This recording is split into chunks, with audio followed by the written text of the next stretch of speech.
It's story time. Today's story is called Frostvale. In the Frostvale unit was Captain Elias Rourke, age 42. Background: decorated combat veteran, multiple tours in Afghanistan, and Black Ops work in Africa. His traits: stoic, skeptical, but deeply protective of his team. He wears the burden of command like armor.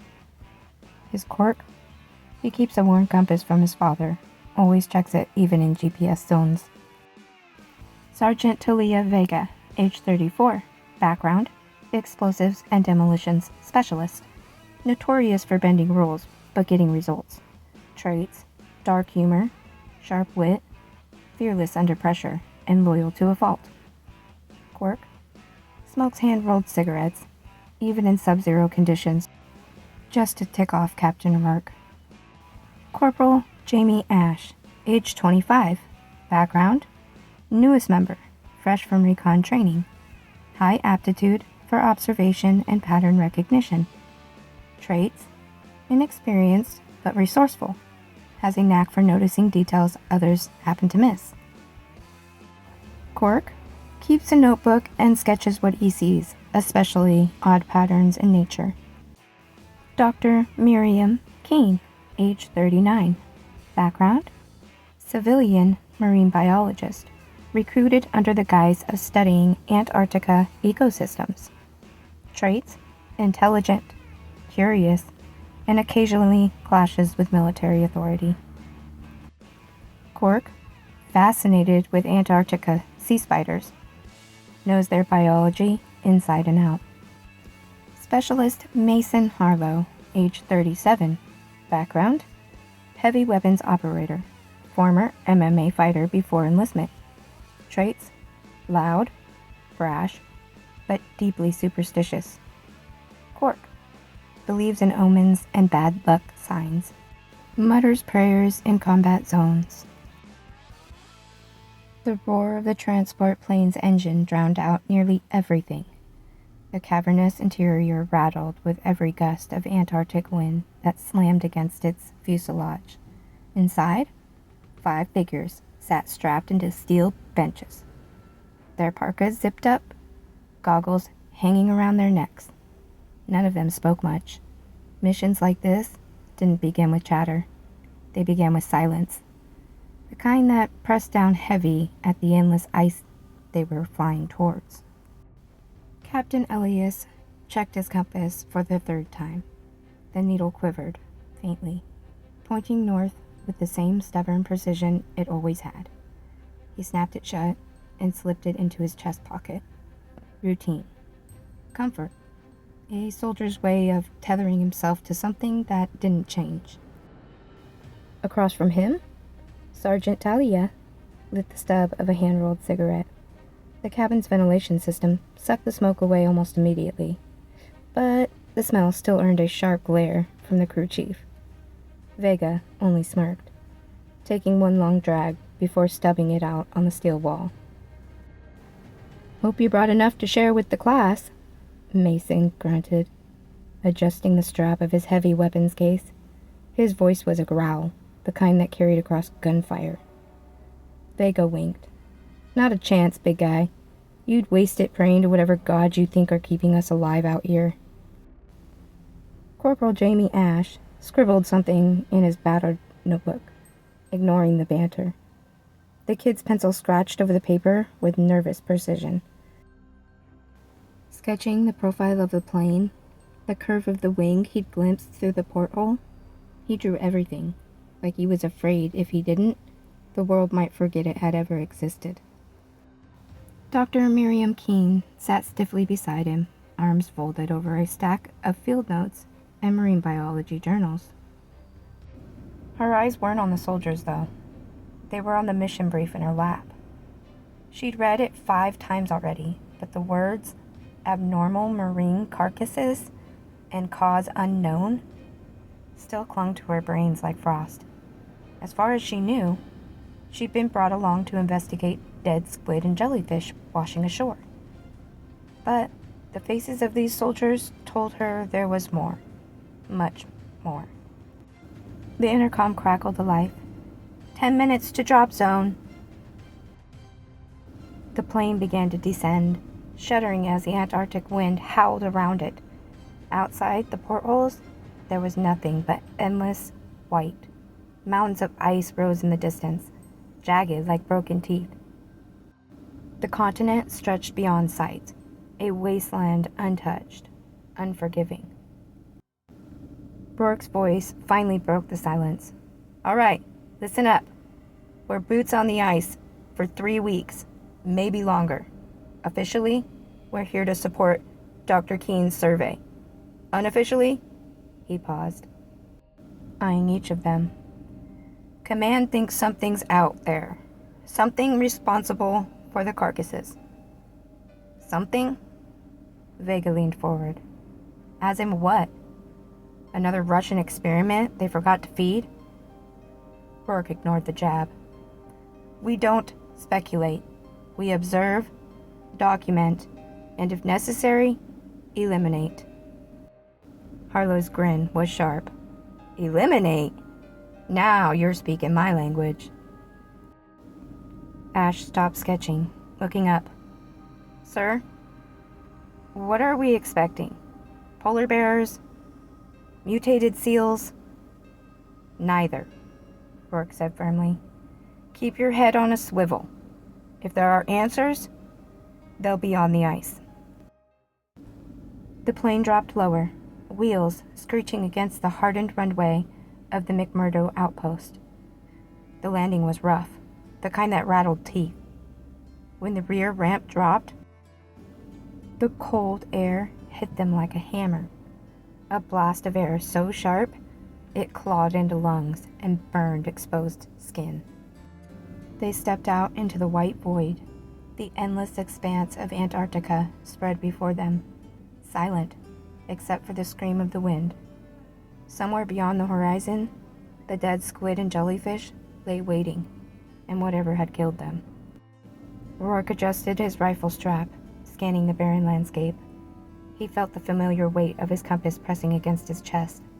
Something about this place gnawed at him, a low hum at the edge of instinct. Vega broke the silence with a grin. "Well, Captain, welcome to the end of the world." The Frostville team set up camp half a kilometer from the shoreline, where the ice shelf stretched into the black water of the Ross Sea. The tent sagged in the relentless wind, and every metal stake had to be hammered into the frozen crust with brutal force. Rourke oversaw it all with a silent efficiency, though his eyes kept drifting towards the horizon. Out here, the silence was deceptive. Antarctica wasn't lifeless. It was hiding its life. Dr. King crouched by a sled piled with crates, her breath misting as she pulled back the canvas cover. Inside lay the first of the bodies.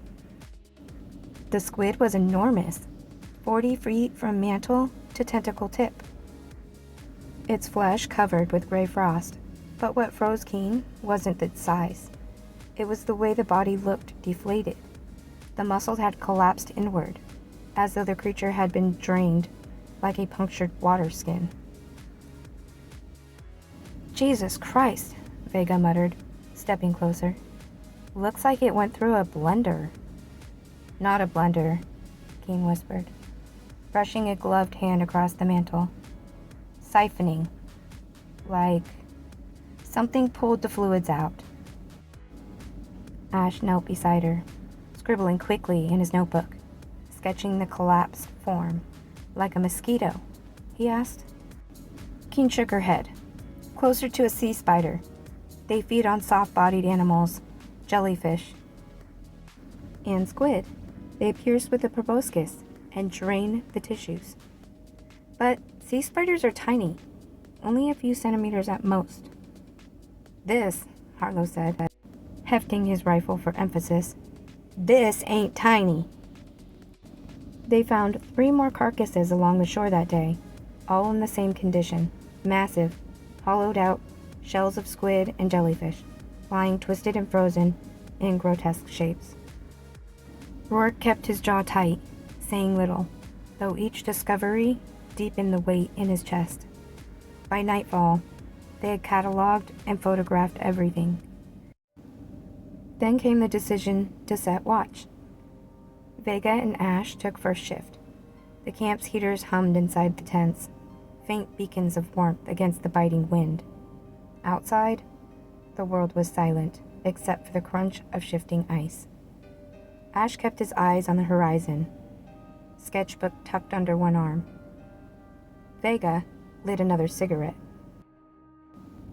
"You ever think about why they send us to places like this?" Vega asked, voice muffled by her scarf. "Places no sane human would step foot in." Ash shrugged. "Because no one else will." Vega smirked. "Rookie. That's the smartest thing you've said all trip." The words had barely left her mouth when Ash stiffened. He'd felt it first. Not heard, but felt. A vibration through the ice. Faint. Like the earth itself was breathing. "Did you?" Ash started. "Shh," Vega hissed, snuffing her cigarette and raising her rifle. The vibration grew rhythmic. A slow thud, thud, thud, out beyond the ice ridge. Something moved. A shadow, massive and spindly. Ash's hand tightened on his sketchbook. His brain screamed that it was impossible, but his eyes refused to lie. It stepped into view. 8 legs, jointed and long as telephone poles, carried a pale body across the snow. Its central mass was small compared to the spindly limbs, with veins glowing faintly blue beneath translucent armor. At the front jutted a long tubular proboscis that pulsed faintly as it dragged along the ice. The creature moved with eerie silence, stopping only when it reached the carcass of a jellyfish, half buried in the snow. It lowered its body, stabbing into the flesh. A sickening hiss filled the air as it began to drain the corpse, the sound echoing through the frozen night. Ash's pencil slipped through his fingers. "Captain," Vega whispered into her radio. "You're gonna want to see this." Rourke and Harlow stumbled from the tent within seconds, weapons raised. Keen followed, clutching her parka tight, eyes wide as she saw the impossible come to life. It was a spider, but not the size of a coin or even a dinner plate. It towered 18 feet at full height, with a leg span that could cross the entire camp in seconds. Keen's voice was a breathless rasp. It's a sea spider. But that's not possible." The spider's feeding hiss slowed. Then it stopped. Slowly, almost deliberately, its head-like mass turned towards the camp. Blue-green eyes glimmered faintly in the dark. And then it began to move. The ground shook as it took a step, then another, legs stabbing into the ice with bone-snapping cracks. Rourke's voice was steady, but his eyes betrayed the truth. "Positions! Do not fire unless I say." Because whatever this thing was, the last thing they wanted was to find out what happened when it felt threatened. The thing moved with terrifying grace. Every step cracked the ice beneath its massive legs. But between steps, there was silence, an unnatural stillness that made the soldier's skin crawl. Rourke raised a clenched fist, signaling the team to hold.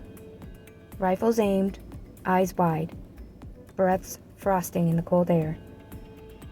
The spider loomed at the edge of camp, its translucent body shimmering under the pale aurora, dripping a thin trail of fluid from the jellyfish it had just drained. Keen whispered, almost to herself, "It's curious, not aggressive." "Doesn't look curious to me," Vega muttered, finger brushing the trigger of her rifle. The spider paused, its glowing veins pulsing faintly, and then, without warning, it moved. Not towards them, but around them, circling. Its long legs stabbed into the ice, each movement impossibly fast for its size. It was testing them, like a predator sizing up its prey. "Captain," Harlow growled. "You want me to light it up?" "Negative," York snapped. "We don't know what the hell it is. Hold your fire." Ash, heart hammering, flipped open his notebook with trembling fingers. He couldn't stop himself. He sketched furiously, those legs, that body, the veins like frozen rivers under ice. His brain screamed to run, but another part of him, deeper and stranger, whispered that this was history, something no one else on Earth had ever seen. The spider's circle tightened. It moved closer, the proboscis probing the air as though sniffing them out. Then it stopped. For a long, frozen moment, the only sound was the hiss of the wind and the team's ragged breaths. And then, the spider let out a sound, a low, resonant vibration, deeper than thunder. It rattled through the ice. The ground trembled beneath their boots, snow cascading from the tents. It wasn't a roar, not exactly. It was more like the groan of a glacier fracturing. Keen's face drained of color. "That's communication. It's sending a signal." Before anyone could respond, the spider bolted. Its legs moved with shocking speed, carrying it across the ice field and vanishing into the storm in seconds. The team stood frozen, weapons still raised, as silence reclaimed the camp.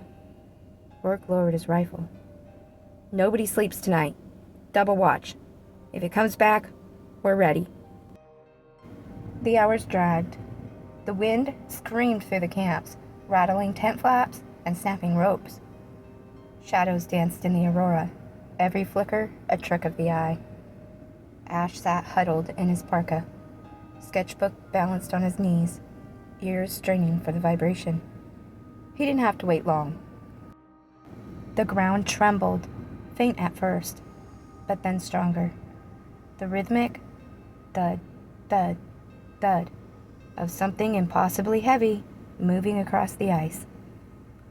"Contact," Ash whispered, voice shaking. Vega raised her rifle, eyes narrowing into the darkness. "Where?" The vibration came from behind the ridge this time, closer than before. The team turned as one, flashlights cutting through the snow. A shape rose from the storm, legs gleaming pale, unfolding one by one. "It's hunting us," Rourke said, voice grim. "Everyone, move, now." They scattered across the ice, boots crunching, flashlights jerking wildly. The spider's legs slammed down behind them, sending shards of ice spraying into the air. Harlow spun, unleashing a burst of tracer rounds. The bullets sparked right off the spider, glancing harmlessly away. The creature barely flinched, proboscis snapping in his direction with a hiss that froze his blood. "Doesn't even scratch it," Harlow bellowed. "Keep moving," Rourke shouted. "We lose it in the storm." The team ran, hearts pounding, breath burning in their lungs in the freezing air. The spider pursued, its legs moving with horrifying precision, covering ground faster than it seemed possible. But then, just as suddenly as it began, it stopped. The vibrations faded. The storm swallowed its shape. The Frostvale team collapsed behind an ice ridge, panting, weapons raised, waiting for another strike. But the spider was gone. Keen's voice broke the silence, trembling. "It's not just hunting. It's hurting, watching us, studying us." Rourke clenched his jaw. "Then we turn the tables. Tomorrow, we hunt it." By morning, the storm had passed. A brutal clarity replaced it, the kind of Antarctic silence that carried for miles. The spider hadn't returned during the night, but the Frostvale team knew better than to believe it had left. Captain Rourke stood over the map spread across a crate, his gloved fingers tracing their camp, the shoreline, and the ridges they'd seen it cross. "Every other night," he said, "it moves in the same direction, towards the glacier." Dr. Keene leaned in, her breath clouding above the map. "That lines up with its feeding cycle. It doesn't kill randomly. It feeds, and then it retreats." "Retreats where?" Vega asked. Rourke folded the map. "That's what we're going to find out." They set out at first light, 5 shadows trudging across the ice. The cold gnawed at their bones, wind slicing through even their military-grade gear. Ash lagged behind, scribbling in his notebook as he walked. Sketches of the spiders, diagrams of its feeding patterns. "Careful, rookie," Vega muttered. "Last thing you want is your face froze into that notebook when the thing shows up again."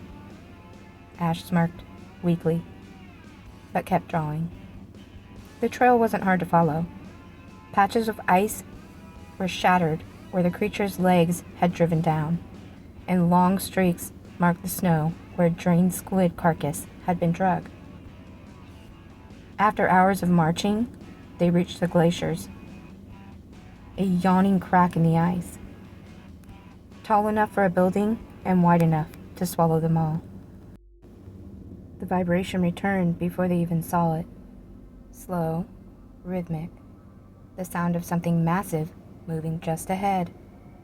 Rourke raised his hand. The team crouched low, weapons ready. And then it appeared. The spider.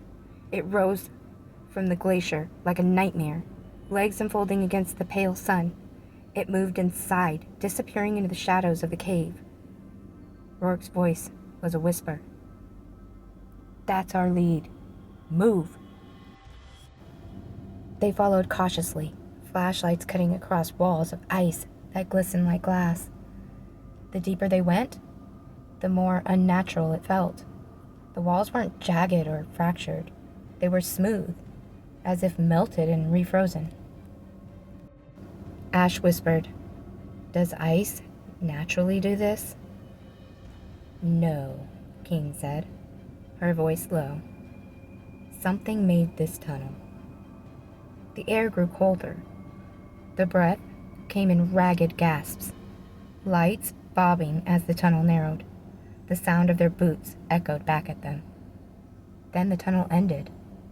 A wall of reinforced steel rose from the ice, stretching floor to ceiling, a barrier that clearly didn't belong.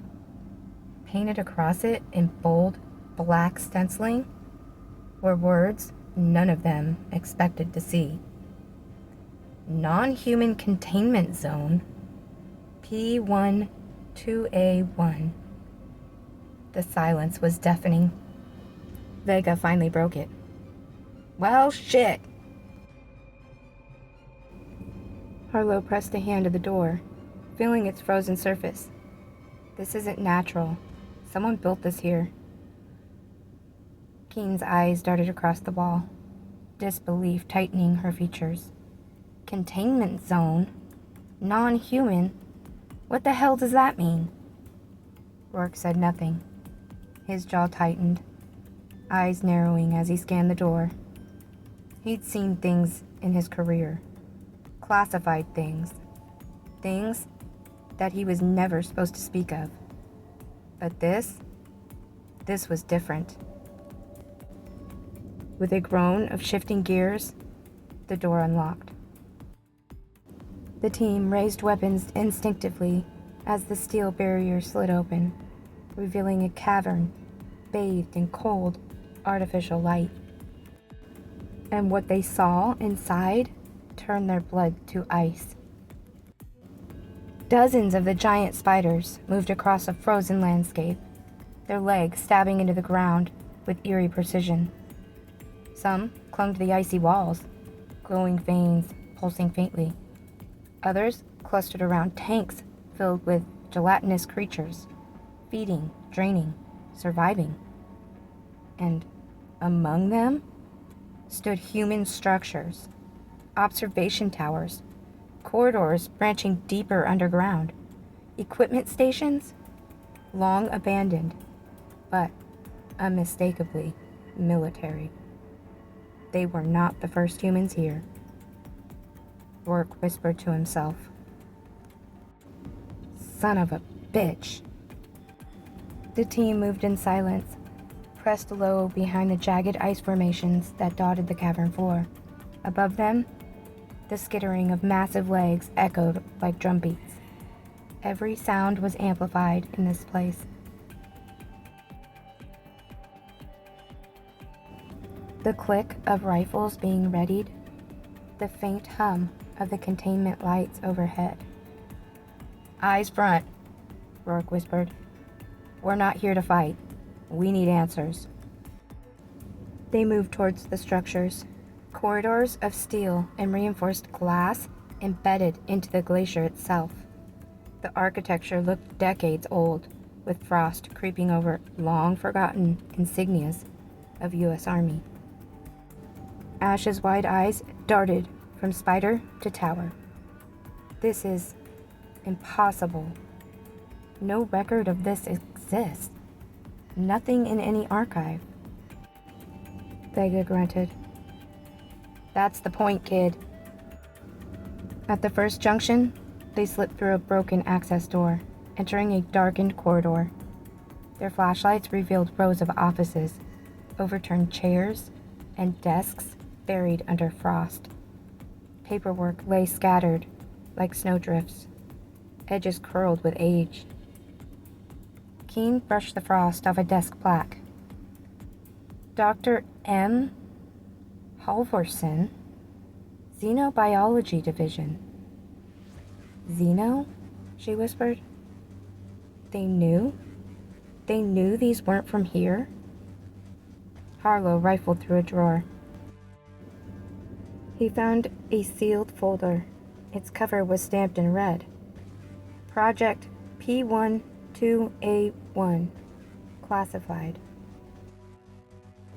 She handed it to Rourke, whose gloved hands trembled slightly as he opened it. The first page contained sketches, detailed drawings of the spider-like creatures. Notes described them as Ziptherians. Ash leaned close, reading out loud. Extraterrestrial origin, believed to be remnants of an ancient species, first observed in Antarctica in 1947. Evidence of rapid decline due to environmental instability on homeworld. Transported via unknown means. Survivors relocated here for containment and study. Keen's jaw dropped. They're not monsters. They're refugees. Vega spat on the floor. Refugees that could crush us in seconds. Rourke turned another page, his face hardening. Photographs showed the facility intact. Scientists in white coats monitoring the spiders. Towers fully staffed. Security patrols walking catwalks. But the next set of photos told a darker story. Buildings ablaze, spider carcasses burning in pits, civilians in makeshift combat gear storming the compound, dead soldiers frozen in the snow. Ash swallowed. What happened here? Rourke read the typed summary at the bottom. Civilian breach. Classified group infiltrated facility. Intent on extermination of the Ziptherians. Panic spread through wider public channels. Containment compromised. Casualties extensive. Survivors unknown. Harlow whispered. So the ones we've seen, they're escapees? Survivors from that massacre? The final page bore a single warning in bold type. If P12A1 is breached again, the existence of non-human life will be impossible to contain. A sound spilt the silence, skittering fast, sharp, Too close. The team froze. Shadows twisted at the corridor's edge. One of the Zytherians was moving towards the office block, its legs scraping along the reinforced steel. Rourke hissed, "Lights out!" The corridor plunged into darkness. The only sounds were their own heartbeats, and the alien clicks echoing ever closer.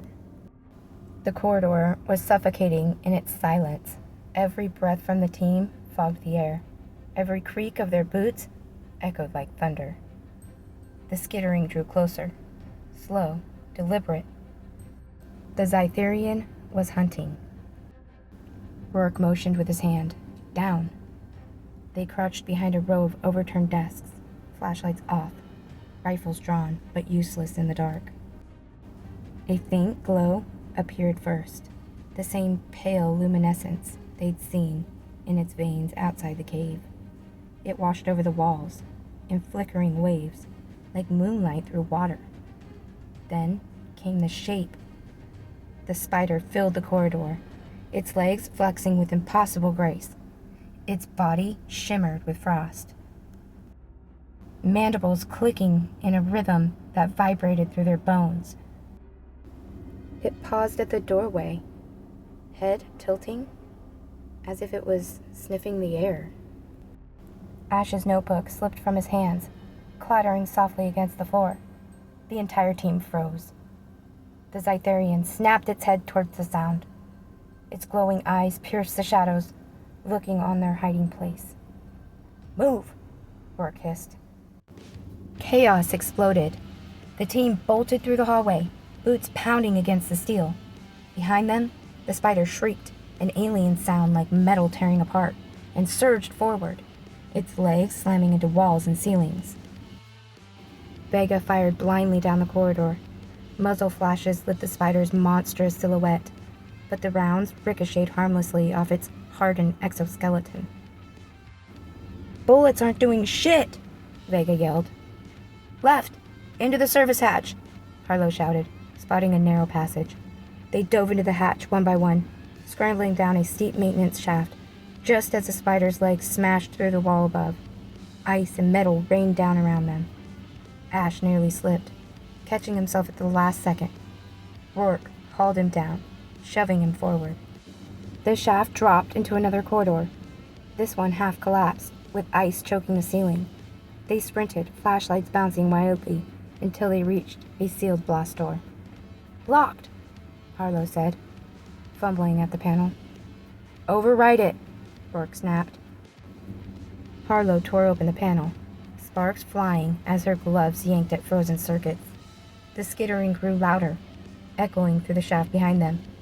Finally, the panel sparked green. The door groaned open, just enough for them to squeeze through. They shoved it shut behind them, the spider slamming into the other side with bone-rattling force. The team collapsed in the new chamber, gasping for air. Ash's voice was a broken whisper. "We can't outrun these things." Rourke steadied himself, sweat freezing on his brow. "We're not running anymore. Next time it hunts us, we hunt back." The chamber was silent, except for the hum of the facility's failing generators and the ragged breaths of the Frostville team. Outside somewhere, beyond the reinforced doors, the Zytherian prowled, its massive legs tapping against the steel like a living drumline. Rourke stood, motioning for quiet. "Listen," he whispered. From somewhere ahead came a soft, resonant vibration. Unlike the hunting clicks of before, this one was different, measured, almost more deliberate. Keen's eyes widened. "It's communicating, not attacking." Keen shook her head. "It's observing. It's cautious. It doesn't want to harm us." Rourke motioned for the team to follow as he crept toward a reinforced observation window overlooking the main containment chamber. Through the frosted glass, they saw the Zytherians in full view.